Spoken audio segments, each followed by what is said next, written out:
Good morning students. अभी पिछले दिनों हम हिंदी व्याकरण पढ़ रहे थे। आज हम पढ़ेंगे आपकी जो रीडर वाली बुक है वसंत, तो उसका फर्स्ट चैप्टर है ध्वनि। तो आज हम ध्वनि जो फर्स्ट लेसन है वो पढ़ेंगे। तो ध्वनि के लेखक हैं सूर्यकांत त्रिपाठी निराला। तो कवि इसमें इस कविता में क्या क्या है, जो उनके आलोचक थे जो ये सोचते थे कवि का जो कवित्व है अब वो इतना प्रभावशाली नहीं रहा है, तो उसका जवाब देने के लिए उसके प्रत्युत्तर में ये कविता लिखी है। अब हम सबसे पहले इस कविता को पढ़ेंगे। अभी न होगा मेरा अंत, अभी अभी ही तो आया है मेरे वन में मृदुल वसंत। अभी न होगा मेरा अंत, हरे हरे ये पात, डालियाँ कलियाँ कोमल गात, मैं ही अपना स्वप्न मृदुल कर फेरूंगा निंद्रित कलियों पर, जगा एक प्रत्यूष मनोहर। पुष्प पुष्प से तंद्रालस लालसा खींच लूँगा मैं, अपने नव जीवन का अमृत सहर्ष सींच दूँगा मैं। द्वार दिखा दूँगा फिर उनको है मेरे वे जहाँ अनंत, अभी न होगा मेरा अंत। अब हम इसके शब्दार्थ देखते हैं। जैसे पहला है वन। वन का अर्थ होता है जंगल। फिर दूसरा है मृदुल। मृदुल का अर्थ होता है कोमल। फिर है अंत। अंत का अर्थ होता है समाप्त होना या खत्म होना। पात। पात मतलब पत्ते या पत्तियाँ। कोमल। कोमल मतलब मुलायम। गात। गात यानी शरीर। फिर है कर। कर मतलब हाथ। निंद्रित। निंद्रित का अर्थ होता है नींद में या सोई हुई आलस्य से भरी हुई। ठीक है। फिर है प्रत्यूष। प्रत्यूष का अर्थ होता है प्रातः काल। फिर है मनोहर, मन को मोहने वाला या सुंदर। अब हम इसकी व्याख्या करेंगे। तो व्याख्या में सबसे पहले हम क्या करते हैं, व्याख्या यानी पहले हम इसका प्रसंग लिखते हैं, संदर्भ या प्रसंग, फिर व्याख्या। तो प्रसंग में हम कविता का परिचय बताते हैं कि ये कौन से लेसन से ली गई है, इसके लेखक कौन हैं और इसमें कवि क्या कह रहा है। तो सबसे पहले हम क्या लिखेंगे, प्रस्तुत पद्यांश। प्रस्तुत पद्यांश या काव्य पंक्तियाँ हमारी पाठ्य पुस्तक। पाठ्य पुस्तक का नाम क्या है आपके, वसंत। तो प्रस्तुत पंक्तियाँ या प्रस्तुत पद्यांश हमारी पाठ्य पुस्तक वसंत के पाठ ध्वनि से लिया गया है। इसके लेखक सूर्यकांत त्रिपाठी निराला हैं। इन पंक्तियों के माध्यम से कवि ने काव्य जीवन का अंत समझने वाले आलोचकों को कड़ा जवाब दिया है। तो कड़ा जवाब देते हुए उन्होंने युवा पीढ़ी को जगाने का प्रयास किया है कि जो युवा लोग हैं, जो आलस्य में पड़े हुए हैं, उनको आलस्य से जगाकर आगे बढ़ाने का या आगे बढ़ने का संदेश दिया है। अब हम इसकी व्याख्या करेंगे। तो अभी न होगा मेरा अंत, तो इसमें कवि का आशावादी दृष्टिकोण है।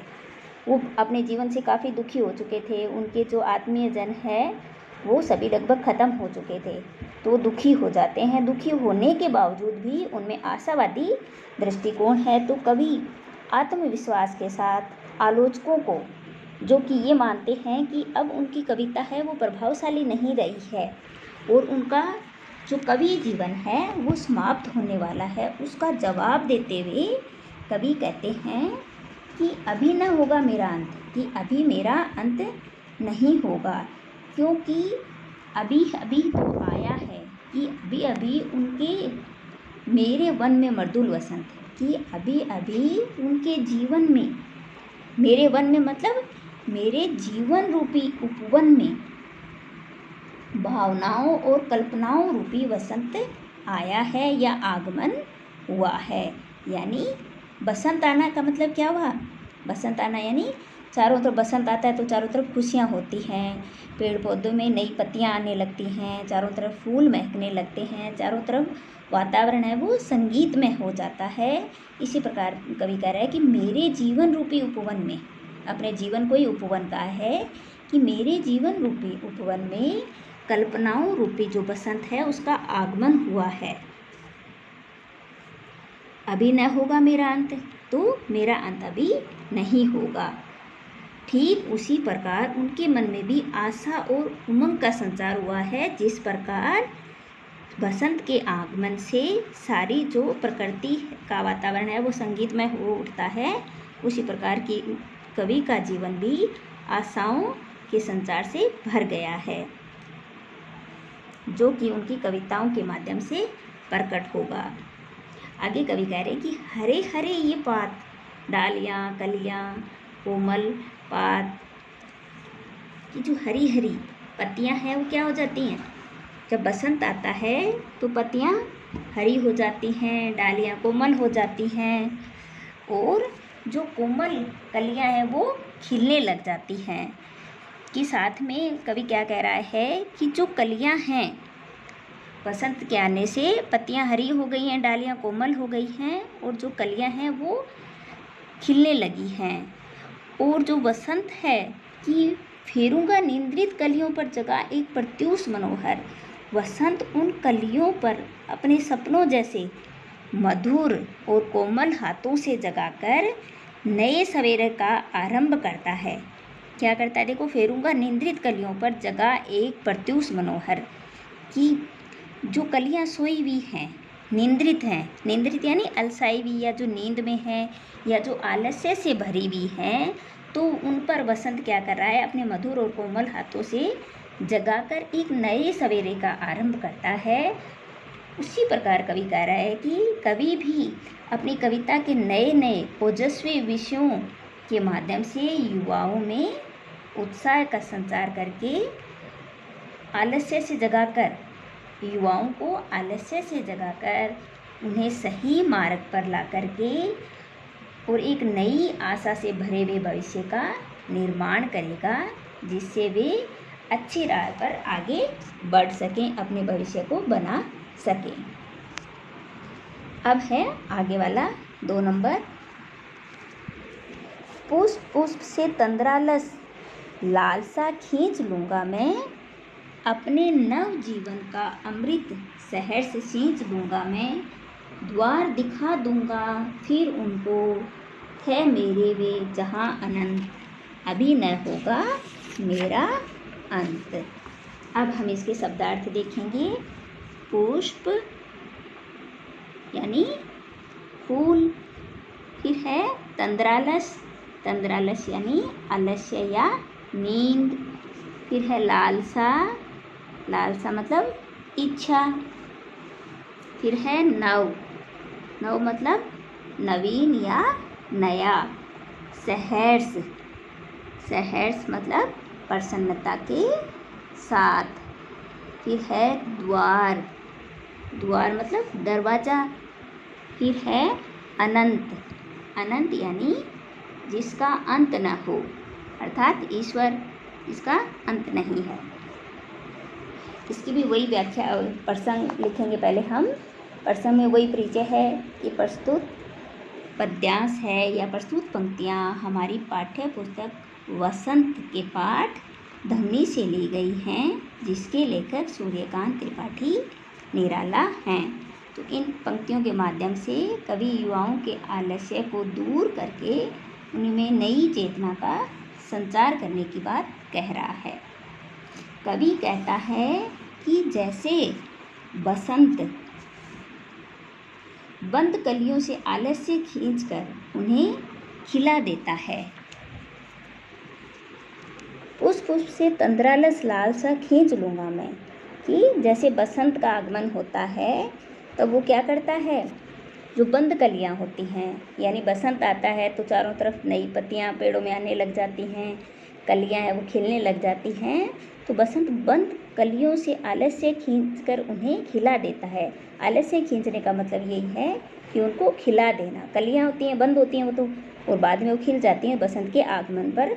तो बसंत उनको खिला देता है और उनमें अमृत रस डालकर एक नए जीवन का संचार करता है।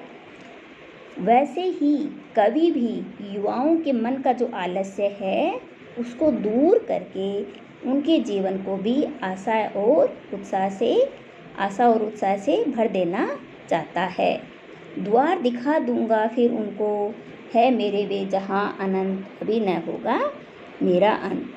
कवि कह रहा है कि वह अपनी कविताओं के माध्यम से अनंत परमात्मा तक पहुँचने का मार्ग उनको दिखाएगा और उन्हें विश्वास है कि अभी भी बहुत समय तक अपनी रचनाओं से समाज का मार्गदर्शन करता रहेगा।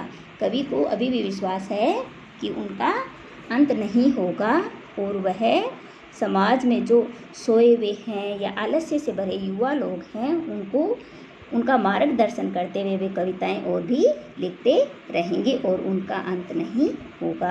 अंत न होने का मतलब यही है कि वो अपनी कविताओं को लिखना नहीं छोड़ेंगे, आगे भी वे कविताएं लिखते रहेंगे। अब आगे क्वेश्चन आंसर हैं। क्वेश्चन आंसर में देखिए, पहले हैं कविता से हैं। तो कविता से में पहला क्वेश्चन है, कवि को ऐसा विश्वास क्यों है कि उसका अंत अभी नहीं होगा। ठीक है, कवि को ऐसा विश्वास क्यों है कि अभी उसका अंत क्यों नहीं होगा। तो कवि को ऐसा विश्वास इसलिए है क्योंकि उन्होंने अपने जीवन से वो हारे नहीं हैं। मैंने पहले भी बोला था आशावादी संचार है, वो जीवन में आशावादी दृष्टिकोण अपनाए हुए हैं कि उनके जीवन में अभी उत्साह और ऊर्जा है और उनका मन है वो आत्मविश्वास से भरा हुआ है और वह युवा पीढ़ी को भी आलस्य से जगाना चाहते हैं।